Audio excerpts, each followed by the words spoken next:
One question, we did have about the war in Iraq, and we heard last week leaders of Iraq saying that they felt it was a little bit too early for the U.S. to be pulling out. I guess, what is your opinion on that? Do you think the timing is good for us to be pulling out of Iraq? I think you have to have a deadline, and you got to stick to it. Same thing's true in Iraq and in Afghanistan, where there's a timetable. Otherwise, it just continues to drift, and it's open-ended, and we cannot have open-ended presence of our troops in countries. These countries have got to be helped to provide their own security. We've done that in Iraq. We've done that now in Afghanistan. I think it's important that the President's July 2011 date to begin reductions of American troops be retained as a way of forcing the Afghan government to focus on their responsibility to provide for their own security. So I knew that this would happen in Iraq because things are not settled down in Iraq by a long shot, but they've got an army and they've got a police force, and they've got to get their political act together. They have not done that. They've not resolved their major political differences, and if they think we're just going to continue to stay on there, they'll never resolve their political differences, which are at the heart of their problem. You recently returned from a trip to Afghanistan, Pakistan. Is that correct? Right. What did you find there? It's a mixed picture. There's some signs of progress. The most important sign to me is the growth of the Afghan army and their willingness to take the lead in operations, and their ability to take the lead in operations. The Afghan army is respected by the Afghan people. As a matter of fact, it's probably the only national institution which has the support of the Afghan people. And they are partnering with us, taking the lead in a number of cases. And right now, in the Arghandab Valley, which is near Kandahar, they are in the lead in a number of operations. You don't read a lot about that, by the way. But that changed, so that the partnering is still there, but that in many of these operations now, it's the Afghan troops. We only read, hear about the American troops. That's understandable. The American people are concerned about our troops. But it's important, if there's going to be success in Afghanistan, that the Afghans take responsibility for their own security.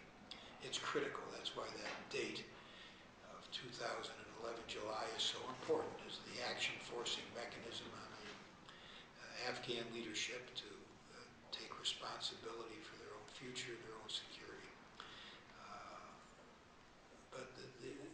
So to me, our mission ought to be to get the Afghan army to the place where they can provide security for their people. That should be our mission, and then we should begin to reduce our military presence. And that has got to happen by next year. Businesses are not hiring more people, and consumers aren't spending. Is there a way for Washington to help kind of break this stalemate? Well, we think we've broken it, and yet the pace of recovery is slow. We think that it's bottomed out, as somebody put it this morning. We're gradually on our way up in a way which is slow, much slower than we wanted, but it's also clearly we've hit bottom, and if we had not acted with the recovery package, we would have gone far, far deeper. Most economists of all political stripes agree that we've saved 2 million jobs with our recovery package. Manufacturing actually has come back a little bit. A couple 100,000 manufacturing jobs in this country, tens of thousands in Michigan have actually come back. I've been a couple places this morning, as a matter of fact. Big Rapids, I went to Wolverine Industries, which makes shoes and boots for the military, but shoes also for civilians. They have added, I think, a couple 100 jobs down there. I was at the Cadillac Chamber of Commerce earlier, that where a number of businesses have actually reported an increase in sales and an increase in jobs here in Cadillac, right in Wexford.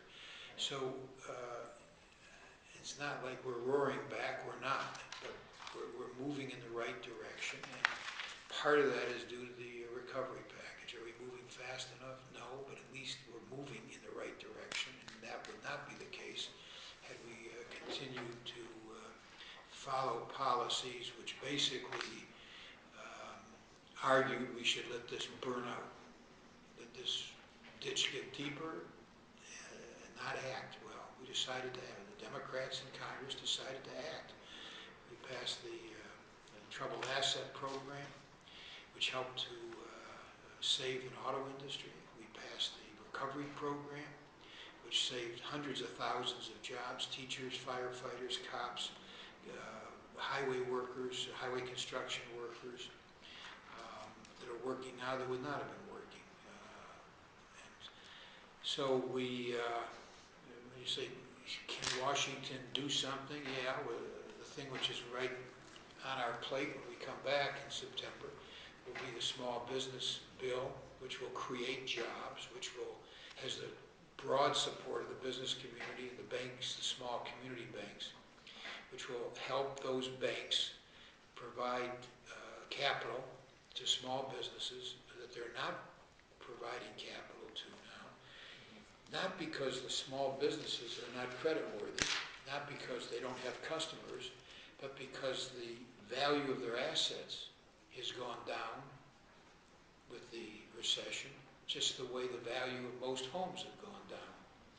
So if a small business's assets, their inventory or their machinery or their buildings have gone down in value, which most have during a recession, that means that the bank is not able to continue to lend them as much money for payroll or other purposes as they have in the past. Even though these are credit-worthy businesses, even though they have customers, have never missed payments, banks are, because of the regulatory rules, are restricted as to how much they can lend. So we got a lot of situations where, because the value of the collateral has gone down, that banks are not extending credit to small businesses that they have historically provided credit for. This bill will help overcome that problem, and yet we have a Republican filibuster when we left against that bill. I don't know why.